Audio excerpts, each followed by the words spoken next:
राज्य कर्मचारी संयुक्त परिषद की मंडलीय बैठक वाराणसी में संपन्न। मंडल के सभी जनपदों के प्रतिनिधियों ने किया प्रतिभाग। कर्मचारी की समस्याओं पर प्रदेश अध्यक्ष जे.एन. तिवारी ने विस्तार से कराया अवगत। 30 जून के बाद लखनऊ में होगी केंद्रीय कार्यकारिणी की समीक्षा बैठक।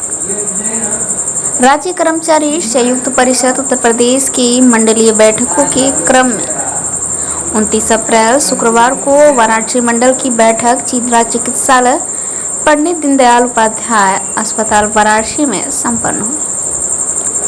बैठक को राज्य कर्मचारी संयुक्त परिषद के प्रदेश अध्यक्ष जे.एन. तिवारी ने संबोधित किया। उन्होंने अपने संबोधन में अवगत कराया है कि सरकार कर्मचारियों की मांगों पर धीरे धीरे आगे बढ़ रही है। संयुक्त परिषद के अध्यक्ष जे.एन. तिवारी ने योगी आदित्यनाथ को प्रदेश में दोबारा मुख्यमंत्री चुने जाने पर बधाई देते हुए अपेक्षा किया है कि कर्मचारियों की उन मांगों पर जिन पर चुनाव के कारण निर्णय हो सका, सरकार राज्य कर्मचारी संयुक्त परिषद के प्रतिनिधिमंडल के साथ वार्ता करके शीघ्र निर्णय कर देगी।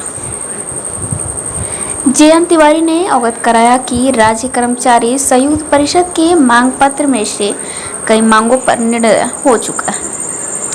कोविड से ग्रसित कर्मचारियों के लिए 30 दिन का विशेष आकस्मिक अवकाश दिया जाना, आशा बहुओं के लिए 3500 रुपये का फिक्स मानदेय, आंगनबाड़ी रसोइयां, चौकीदार, बेसिक शिक्षा परिषद के संविदा शिक्षकों का मानदेय बढ़ाया जाना, रिक्त पदों को भरा जाना, जुलाई तक पदोन्नतियां पूरा किया जाना, आउटसोर्स पर काम कर रहे स्वास्थ्य कर्मियों को नियमित नियुक्तियों में वरीयता दिया जाना, आउटसोर्स कर्मचारियों को सेवा से पृथक नहीं किया जाना चाहिए, एनपीएस में पेंशन 45% तक किया जाना, एनपीएस योजना में मृतक कर्मचारी के लिए पारिवारिक पेंशन की व्यवस्था किया जाना, कर्मचारियों की समस्या के निस्तारण के लिए पोर्टल का शुभारंभ किया जाना जैसे कई मांगे संयुक्त परिषद के मांग पत्र से मांगी जा चुकी है।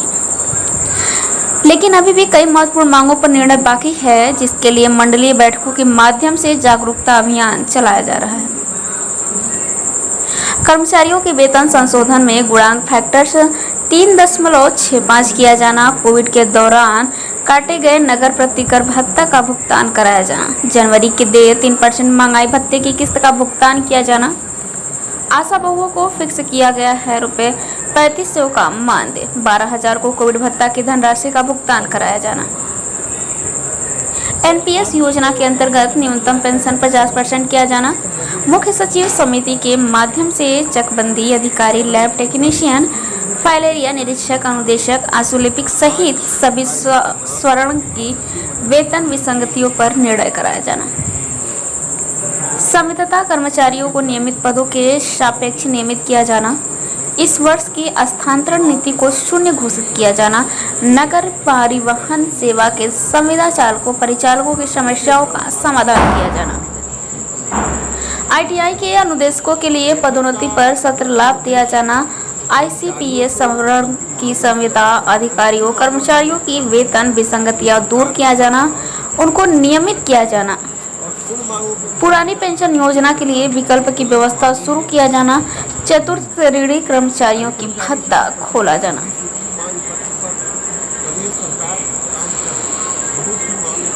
न्यूनतम वेतन 26,000 किया जाना, अनुसूचित प्राथमिक विद्यालयों को आवर्तक अनुदान सूची में लिया जाना सहित कई मांगे अभी भी लंबित हैं।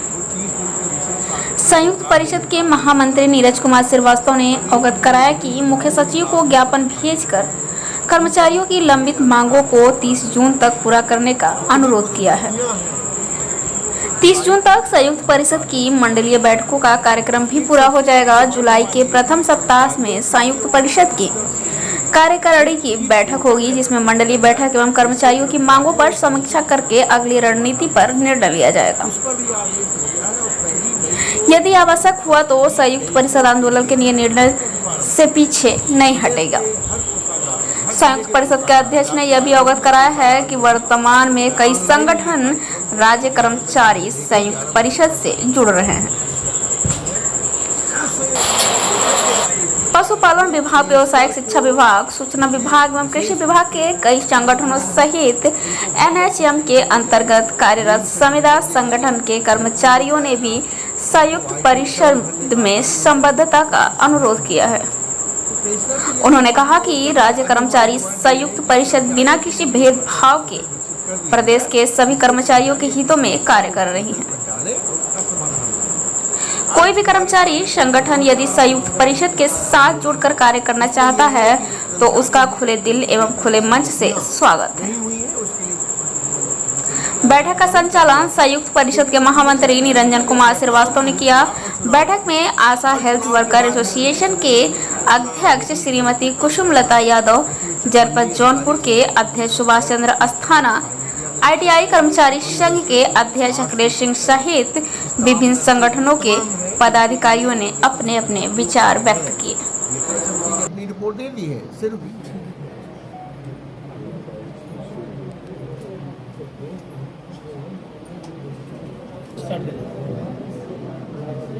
सर, आज ये जो यहाँ पे ये रखा हुआ है प्रोग्राम, ये किस संदर्भ में है? इससे क्या है?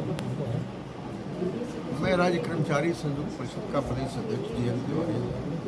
आज का ये प्रोग्राम वाराणसी मंडल की मंडलीय मीटिंग के सिलसिले में है।